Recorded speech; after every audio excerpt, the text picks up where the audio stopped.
जय श्री राम।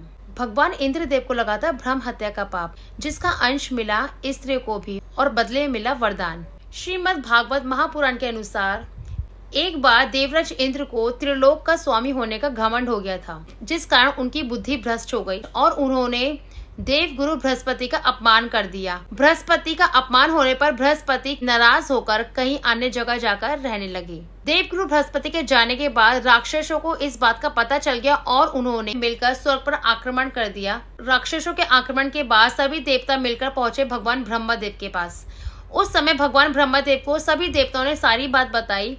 तब भगवान ब्रह्मदेव ने गुरु बृहस्पति की जगह त्वष्टा के पुत्र विश्वरूप को वहां का पुरोहित बनाया। जब तक गुरु बृहस्पति वापिस नहीं आते तब तक विश्वरूप स्वर्गलोक के पुरोहित रहेंगे। भगवान ब्रह्मदेव के ऐसा कहने पर सभी देवताओं ने भगवान ब्रह्मदेव की बात को माना और विश्वरूप स्वर्ग के पुरोहित बन गए। पुरोहित बनने के बाद विश्वरूप ने भगवान इंद्र को दिया नारायण कवच।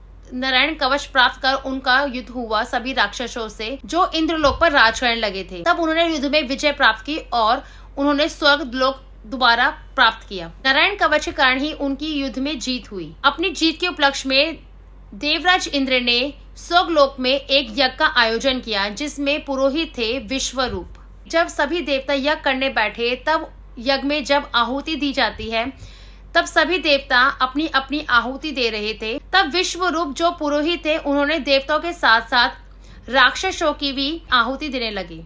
आहुति देते समय जब इंद्र देवता ने यह सब देखा तब देवराज इंद्र को इस बात पे बहुत क्रोध आया और उन्होंने विश्वरूप जो पुरोहित थे उनका सर धड़ से अलग कर दिया। तब देवराज इंद्र पर ब्रह्म हत्या का पाप लग गया, क्योंकि विश्वरूप थे एक ब्राह्मण।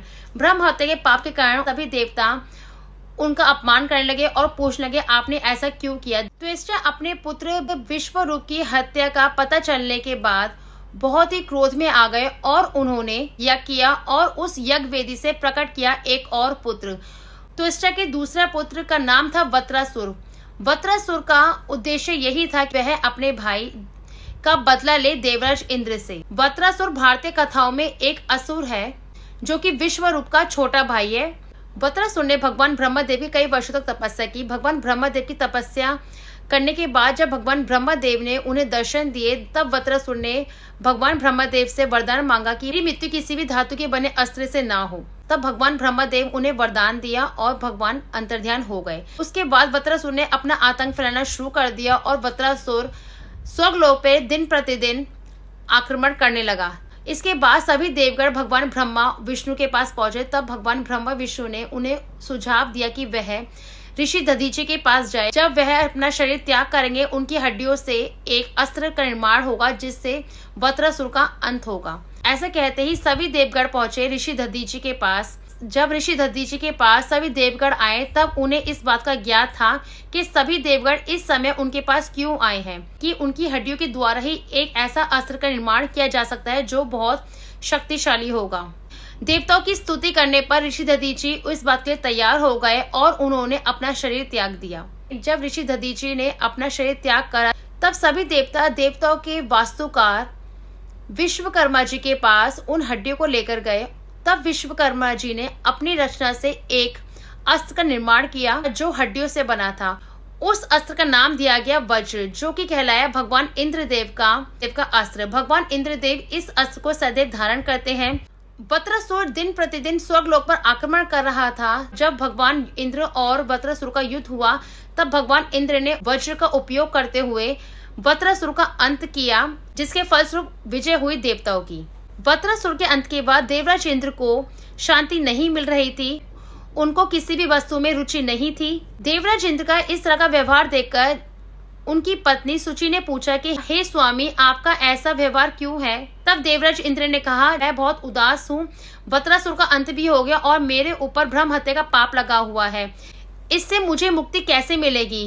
कुछ दिनों पश्चात देवराज इंद्र बिना किसी को बताए हुए स्वर्गलोक से चले गए और वह मानसरोवर की झील के किनारे कमल की एक नली में छिपकर रहने लगे। उन्हें अपने कर्तव्य का बोध नहीं हुआ और वह वहीं रहने लगे, समय बिताने लगे, क्योंकि उन्हें इस बात का पश्चाताप था उनसे ब्रह्म हत्या हुई है।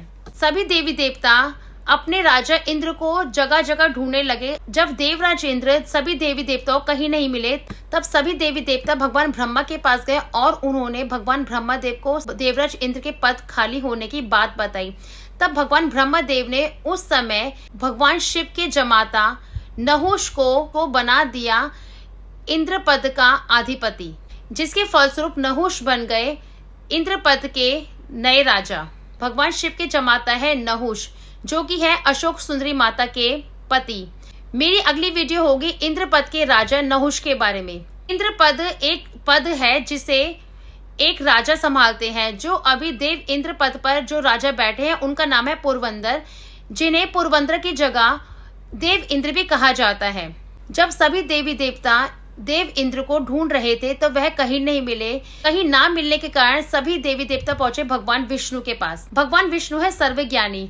भगवान विष्णु ने बताया, देवराज इंद्र मानसरोवर के पास एक झील है जिसमें कमल की नली में रह रहे हैं देवराज इंद्र। भगवान विष्णु ने देवगुरु बृहस्पति से कहा कि आप सब मिलकर उनसे एक यज्ञ करवाइए अश्वमेध का। ऐसा कहने पर सभी देवता गुरु बृहस्पति के साथ पहुंचे देव इंद्र के पास और उनसे एक यज्ञ करवाया अश्वमेध का।